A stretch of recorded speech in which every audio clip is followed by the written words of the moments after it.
Ladies అయితే చాలా మంది ఉన్నారు, 200 మంది ఉన్నారు. ఒకసారి వాళ్ళు కవర్ చేస్తారా? ఇక్కడ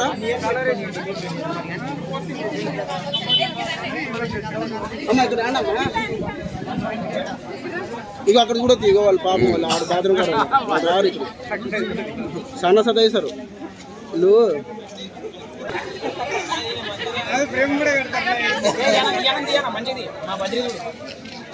గద్దలు పోసలేదు, సిగ్గు లేదా?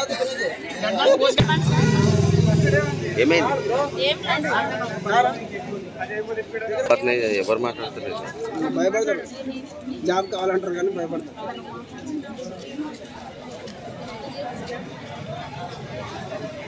దూరం నిలబడి ఫోటో తీస్తాను.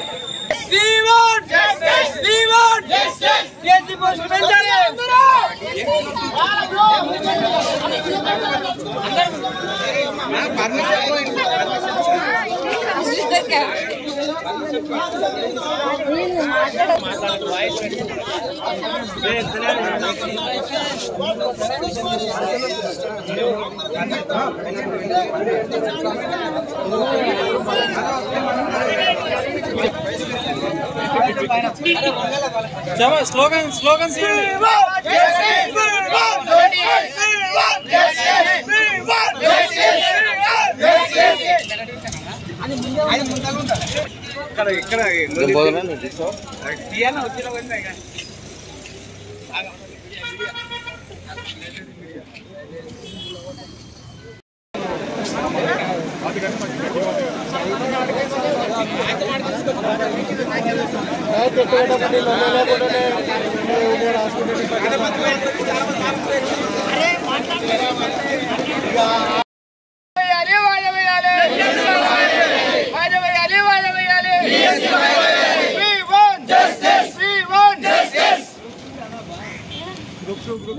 ఒకరే అంటారు వేరే వెంటనే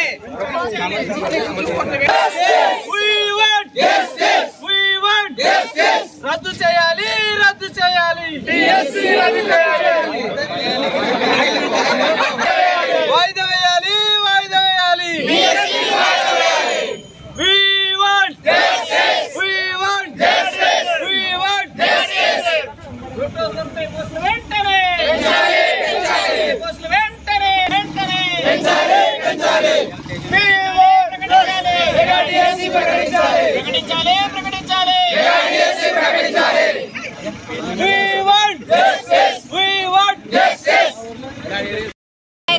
పోస్టులు వేయాలి. మోతీలాల్ అన్నగారు 8 రోజుల నుంచి నిరాహార దీక్ష చేస్తున్నారు.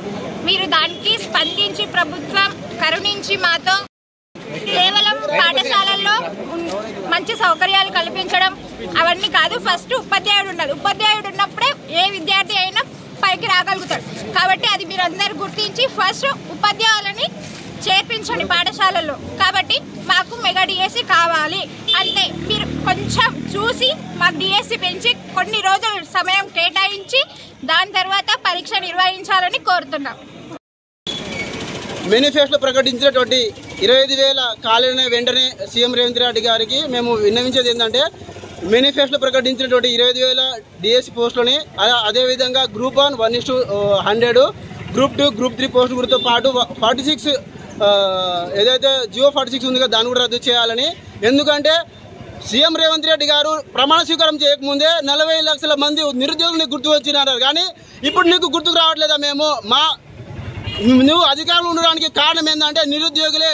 మేము ఇంటింటికి ప్రచారం చేసినాం. ఇదే స్వయాన ఇదే హాస్టల్లో ఇదే లైబ్రరీలో ఉండి మేము ఇక్కడ ఇదే అప్పనపల్లి నుంచి కానీ ఇక్కడ మహబూబ్నగర్ లోకల్ కానీ హైదరాబాద్లో కానీ కాంగ్రెస్ వస్తే మా జీవితాలు మారుతాయి, కాంగ్రెస్ వస్తే నిరుద్యోగి గెలిచినాలని ఇక తిరుపతి రెడ్డి వెంకటేష్ నాయక్ మేము అందరం కూడా ప్రచారం చేసినాము.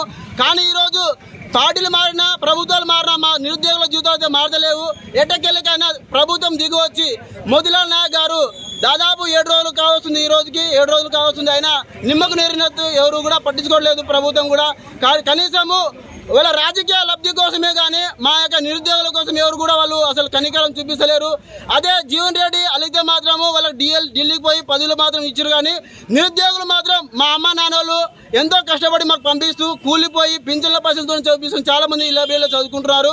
కానీ మా యొక్క ఆశలు నా కొడుకు జాబ్ వస్తే మా కుటుంబం బాగుపడుతుంది, మేము బాగుంటామనే ఉద్దేశంతో అంటున్నారు, కానీ వాళ్ళు బాగుపడుతున్నారు. అదే సీఎం రేవంత్ రెడ్డి గారికి 4 ఉద్యోగాలు కావాలా, హోంశాఖ ఆయనకే కావాలా, సీఎం ఆయనకే కావాలా, ఎడ్యుకేషన్ మినిస్టర్ కూడా అతనికే కావాలా, పారిశ్రామిక మంత్రి కూడా ఆయనకే కావాలా, అన్ని ఆయనకే కావాలంటాడు. కానీ మాకు మాత్రం ఒక ఉద్యోగం కూడా ఇవ్వట్లేదు. అలాంటి దుర్మార్గమైన 5,000 పోస్టులు ఇవ్వకపోతే మాకు తగిన సమయం డిఎస్సి కానీ గ్రూప్ 2, గ్రూప్ 3, గ్రూప్ 4 ఏదైనా కానీ ఉన్నాయితే వాళ్ళు తగిన సమయం ఇవ్వకపోతే ఖచ్చితంగా ఈ ప్రభుత్వానికి బుద్ధి చెప్తామని ఖచ్చితంగా సంబంధం చేస్తాము. అదేవిధంగా అన్నకు ఏదైనా కానీ వాళ్ళకు కనీసం ఆయన నిరాహార దీక్ష చేస్తున్నాడు అని కనీసం ఒకరు కూడా వచ్చి మొదలిస్తలేరు. అదే రియాజ్ సారు, అదే ఈయన కోదండ రామరెడ్డి అప్పుడేమో నిరుద్యోగ తరపున ఇప్పుడు వచ్చిండు, ఆయనకు ఏదైతే పదవి ఇచ్చిండో ఆయనకేమో ఇంటికి కూర్చున్నాడు. ఇదేనా నీ స్వార్థము, ఇదేనా నియతి, ఇదేనా నీకున్న ఇన్ని రోజులు నువ్వు ప్రొఫెసర్గా ఉన్నావు కదా, ఆ ప్రొఫెసర్ ఉద్యోగానికి అసలు తెలివి అంటే నియతి లేదు అన్నట్టుగా పోయింది. కాబట్టి ప్రభుత్వానికి అసలు చిత్తశుద్ధే లేదు. అమెరికా లాంటి దేశాలలో కూడా +2 వరకు అందరికీ ఫ్రీ ఎడ్యుకేషన్ ఇస్తారు. మన దేశంలో మాత్రము యూకేజీ నుంచి ఎల్కేజీ నుంచి అంత ప్రైవేటీకరణ చేస్తున్నారు. మనదంతా ధనిక దేశం అయితే ఏం కాదు, పేద దేశమే కదా. మరి ప్రభుత్వం ఎందుకు ఆలోచిస్తలేదు? ముందు మనకు ఎడ్యుకేషన్ ఇస్తే మనం ఆల్రెడీ బాగుపడతాం కదా, ఆ విధంగా ఎందుకు ఆలోచిస్తలేదు ప్రభుత్వము? ఫీజులు కట్టలేక ఎంతమంది అసలు ఎన్ని ఇబ్బందులు పడుతుండ్రు, దానికోసం ఆలోచించాలి కదా గవర్నమెంట్. ఎందుకు అసలు ఫ్రీ ఎడ్యుకేషన్ ఇవ్వకుండా ప్రైవేటీకరణ చేసి కనీసం మేము ప్రైవేట్ ఉద్యోగాలు చేసుకోవాలన్నా కనీసం 5,000, 6,000 ఇస్తారు. మాకు అటు గవర్నమెంట్ నుంచి సోర్స్ లేదు, ఇక్కడ ప్రైవేట్ నుంచి సోర్స్ లేదు. మరి మేము చదివి ఏం చేయలేదు. అట్లాంటప్పుడు డిఎల్ కాలేజీలు కానీ ఆ కాలేజీలు ఈ కాలేజీలు ఎందుకు పెట్టాలి? ఆ కోర్సులు అన్ని రద్దు చేయాలి. మరి ప్రైవేటీకరణ ఎందుకు చేస్తున్నారు మీరు? ఇది ధనిక దేశం అయితే కాదు కదా, దాని గురించి ఆలోచించాలి కదా. మొత్తానికి మీ స్వార్థం ఆలోచించుకుంటే మీకు ఎన్ని పదవులైనా సరిపోవు. మాకు ఇచ్చే పోస్టులు ఇవ్వాలి కదా, ఖాళీలు ఎట్లాగో ఏర్పడ్డాయి, వాటిని ఫిలప్ చేయడానికి ఏమవుతుంది? మీకు ప్రతి స్కూల్లో ఒక టీచర్ 2 టీచర్లు ఉండాలి, 3 టీచర్లు అంటే ఒక్క టీచరే ఉంటారు. వాళ్ళకి ఏదైనా ఎమర్జెన్సీ ఉన్నప్పుడు ఆ పిల్లల పరిస్థితి ఏంది? అవన్నీ గవర్నమెంట్ ఆలోచించలేదా? విద్యాశాఖ ఏం పని చేస్తుంది అసలు? సరే, దానికోసం మేము సమ్మె ఖచ్చితంగా చేస్తాం. మోతీలాల్ అన్నకి ఏం కావద్దని కోరుకుంటున్నాం.